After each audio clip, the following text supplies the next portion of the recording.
नमस्कार। आज हम एक ऐसी कहानी सुनेंगे जो इंसानियत के इतिहास में सबसे बड़े आविष्कार की है, आग का जन्म। इनहिरमेन डूब, ईके शाम, ईके गुफा के अंदर। बाहर तेज बारिश और गराज सुनाई दे रही है। गुफा के अंदर घाघोर अंधेरा है। जोर गुस्से में कच्चे मांस का ईके टुकड़ा जमीन पर फेंकता है और कहता है, उग, इसे चबना मुश्किल है। इस बारिश के रुकने तक हम शिकार के लिए भी नहीं जा सकते।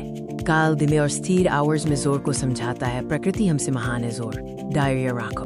माया दीवार पर रेखाएं खींचते हुए चिंता जताती है, अंधेरा बाद रहा है।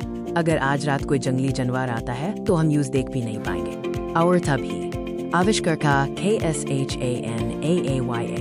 अचानक बिजली का ईके विशाल झटका PAAS ही गिरा। गुफा के PAASE के सूखा पेड़ जल उठा। जोर दर से पीछे जाता है, यह क्या है? आग आकाश से गिरी है।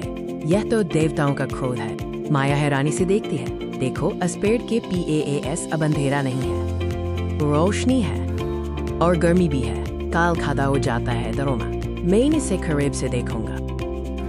काल ने अपना निर्णय लिया और गुफा में वापस AAYA। काल सावधानी से एक जलती हुई शाखा गुफा के अंदर लाता है। गुफा का हर कोना रोशनी से भर जाता है।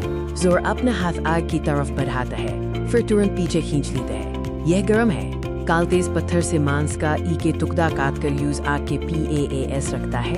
अगर यह पेड़ को जला सकती है तो शायद यह मांस को भी बदल सकती है। थोड़ी देर बाद पका हुआ मांस की खुशबू हवा में फैल जाती है। जोर यूज चबाता है और USKI आंखें खुल जाती है।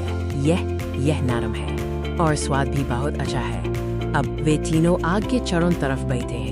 उनके चेहरों पर अब डर नहीं बल्कि संतोष का भाव है।